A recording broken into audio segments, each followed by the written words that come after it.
Par, isang mabilisang luto lang to, no? Pagkagisa mo, lagay mo lang yung sardinas. Kasi ito, lalagyan ko pang tubig mga par, no? Tapos, kasi yung lasa nito, mayroon pa. Lagyan natin itong tubig. Tapos, lagyan ng mga ekstrang tubig din to mga par. Tapos, pag kumulo, lagay mo to. Hintay mong lumambot, tapos na. No, ganun lang kadali ang pagluto nitong udong na to. Lagyan mo pampalasa kung depende sa'yo, no? Lagyan mo paminta. Gusto mong maalat konti, o lagyan mo asin, no? Depende sa panlasa mo. Ayun.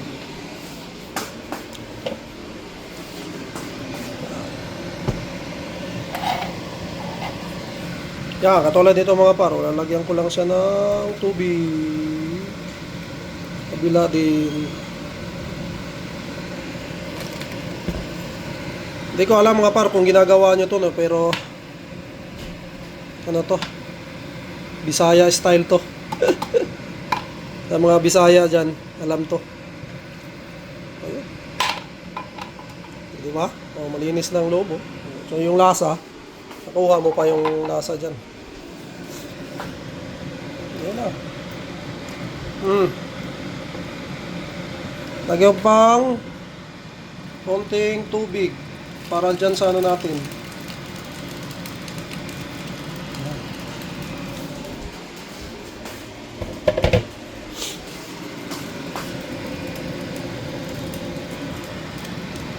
Yan na mga par, oh.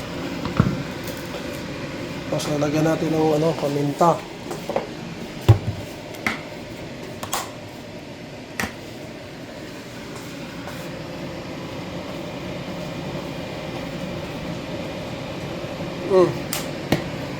Tapos pagkulo niyan, lagay natin to. Ilang piraso lang nito. O par, ganyan ang itsura. O, nailunod ko na yung yung udong.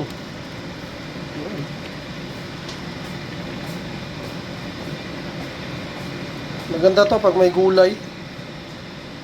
Yan, nilalagyan ko tong pechay mga par. Wala eh. Wala tayong gulay, kaya ito na lang. Kumakain naman siya nito.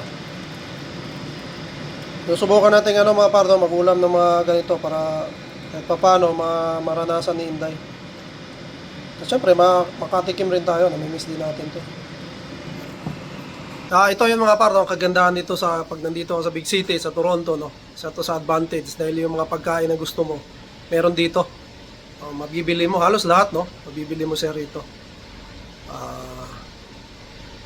Ayan, yung mga sinigang mix, halos lahat mga par, no? Pero yun nga, itong udong, wala pa ako nakita, no? Na nagbebenta rito. Siguro hindi ko lang alam kung saan, no? So, ayan, kung alam nyo mga par, paki-comment naman dyan sa baba para mabili rin tayo, no? Dahil namimiss ko rin talaga tong na to. Kaya minsan masarap din mag-ulam. Tsaka mabilis, no? Mabilis lang siya lutuin.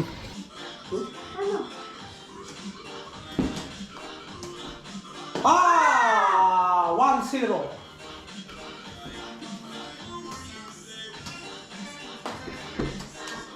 Ah! 2-0.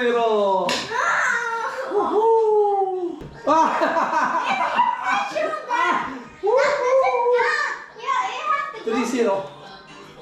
Why does it count? Okay, 2-0.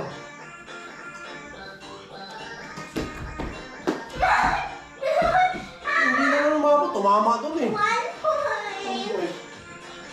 Ayun o. Oh, wow! Why does it count?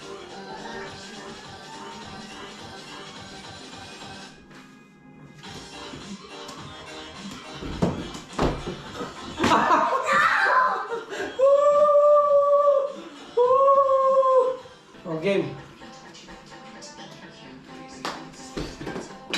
Oh, you missed. 1 point for me, Paget. 1 point for me. Aray ko. 1 point for me. Yeah, I know. Ayun. Doon sa nagsasabi mga partner, wala na tayong status at umuwi na tayo. Naka-chat ko po siya kagabi doon sa comment section. And yan. Tinanong ko siya kung paano niya nasabi na wala akong status. Ayun, hindi niya masagot. So talagang hindi niya alam. mga par, yung mga rules dito, no? Basta nag-comment na lang siya. Wala naman problema po yun. Walang problema yun. Yun. Hindi niya masagot yung ating tanong kung paano niya nasabi na wala tayong status.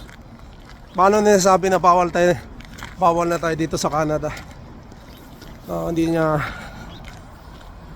masagot yun mga par. So ibig sabihin hindi niya alam yung mga rules dito. So tayo mga par, hindi naman tayo nagmamagaling. Hindi natin alam lahat. Pero syempre inaano natin yan dahil ayaw nating makagawa ng bawal dito.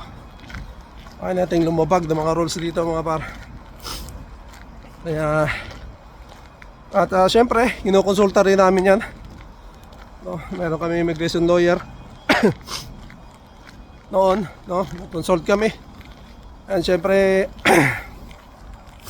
yung immigration consultant ngayon na mahawak doon sa ano namin, sa aming ano mga par, no?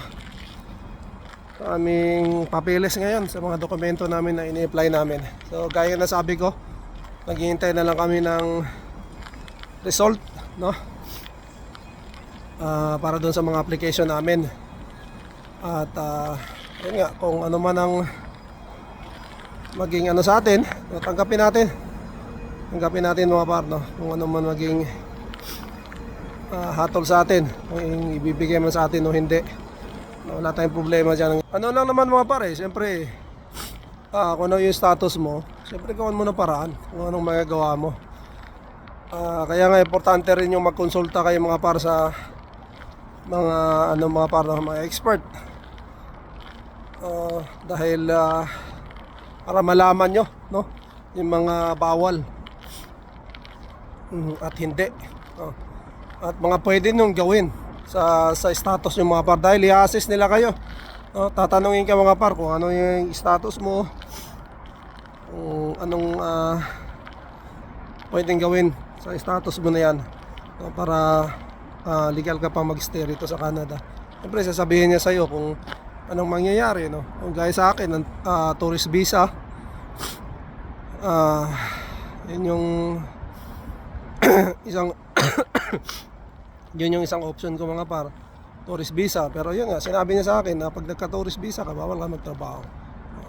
So dati pa naman yan mga par, no? Basta tourist visa, bawal talaga magtrabaho. Bawal naman talaga yan. So syempre alamin mo kung kaya nyo mabuhay, kaya nyo i-survive, no, ang ganyang setup dito sa Canada. Syempre hindi nyo man gagawin yan kung wala kayong hinihintay, no? Dahil kung dito lang kayo as tourist mga par, ay mahirap, no? Dahil gastos nga rito, maraming mga bayarin, no? Maraming yung mga bills mo rito, no, talagang madidrain, no? Kung kahit papaano may naipon ka, talagang maubos mo mga par, dahil hindi ka makakapagtrabaho. So saan ka kukuha ng mga pambayad mo? Di doon sa savings mo na yon. So talagang maubos, no? I-assess nyo rin yung mga sarili nyo kung worth it pa ba, no? Magstay dito, no? Siyempre. So ayun, yun lang mga par, sabi ko na share ko lang, no? Gaya naman sa amin naman mga par, no, ay meron pa naman, dahil nga student kasi misis, no, at hindi ko kailangan munang umuwi dahil magpi-PGWP din naman kami. So ang kailangan ko lang, makapag-stay ako rito sa Canada, no? Tapos sa PGWP na ako, pag nakuha na yung PGWP namin, i-apply ako, kasama ako. So doon ako makakuha ng work permit mga par, no? So hindi ko kailangan umuwi, stay muna ako rito. Ayun nga, dahil hindi na ako pwede sa work permit, kaya kumuha ako ng tourist, no, para makapag-stay ako rito. Kaya ayun, yun lang ang kailangan ko mga par, no? So sa trabaho talagang hindi po pwede. So wala na tayong magagawa dyan, no? At okay naman kami. wala namang kaming problema, no? Ito ngayon. Si Inday nakakapag-aral naman mga par. Ayun na naman ang importante din. Ayun. Medyo wala pa kaming mga par, no? Hindi pa kami namumroblema sa ngayon. Pero yun, sabi ko nga sa inyo na yung sitwasyon namin ay mahirap. Sitwasyon namin ay mahirap ngayon, pero ano lang namin mga par, ni-enjoy lang namin yung aming stay rito sa Canada. And ano naman para sa akin mga par, no, nagpapasalamat pa rin ako kahit ano man mangyari, no, umuwi man kami, no, kaming lahat, no, nagpapasalamat pa rin ako sa Canada na nabigyan ako ng pagkakataon na makapag-stay rito kami, no, kaming buong pamilya, no, dahil marami rin po ang nangarap na gustong pumunta rito, but ayun nga, unfortunately hindi sila napagbigyan, hindi sila nabigyan ng permit mga par, no, hindi sila nakapasok dito sa Canada. So isa tayo sa maswerte na nakapasok, kaya dapat nating ipagpasalamat yon sa taas at siyempre sa Canada mga par. So kung ano man mangyari, umuwi tayo dahil nga may mga paghihigpit na, so wala tayong magagawa, no? Tanggapin natin na talagang yan, uwi na tayo, no? Ganun lang and move on, no? Yun nga, sabi ko nga dati pa, no, hindi naman natatapos ang buhay natin dito sa Canada pag pinauwi tayo, no? So move on lang dahil maiksi lang ang buhay mga par. Wag ginugol mo pa sa mga na yan, no, mga yung ba ma-stress ka pa, mag-iisip ka, no? Hindi na, no? Ang ginagawa ko na lang mga par, no, pag yun, tulad ng sitwasyon namin, ginagawa namin ng paraan kung anong pwede namin gawin sa side namin. Kung ano man ang hatol sa amin, kung ano man ang ibigay nila, no? At ayun, wala na kami magagawa, no? At doon na kami gagawa uli ng paraan kung paano namin masusolusyonan yung problema, yung naman, challenge na naman na yun. Kaya ayun lang. Shoutout pala mga par, no? Shoutout kay Kabayan Pedro Roque, no? At Ate Susan Moreno, shoutout po. Good morning. Maraming salamat sa suporta palagi, sa komento nyo po palagi, no? Siyempre si Kabayan Pedro Roque lagi nagko-comment din sa ating mga vlogs, no? Maraming salamat Kabayan. And see you pala Kabayan, no? Malapit na yung katapusan. So magkikita kami ni Kabayan dito sa STC. Kwentuhan, kape-kape siyempre. Ayan, pero nagpapasalamat ako dito mga partner sa Canada dahil marami tayong nakilala rito. Marami tayong naging kaibigan, no? Dito sa Canada mga partner, no? Sa yun, magdadalawang taon na stay natin rito, marami tayong experience. Marami tayong naging malapit na kaibigan, no?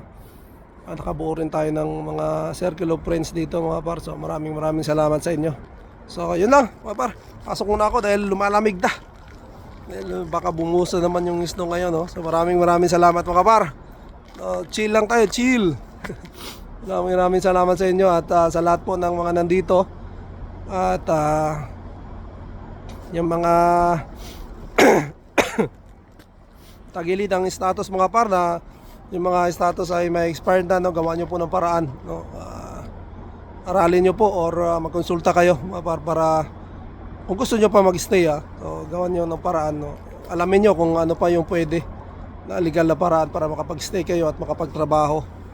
At syempre kung hindi ka pwede magtrabaho, i-assist nyo rin yung sarili kung worth it pa ba, no? Kung hindi na mga pare, talagang bibitawan na natin dahil mas lalo na tayong mahihirapan, no? So yun lang.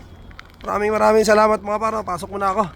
So shoutout po sa lahat ng ating mga kasama, no? Good morning po, no? At siguro dito ko muna tatapusin na aking vlog. To God be all the glory, and we'll see you on my next one. Bye.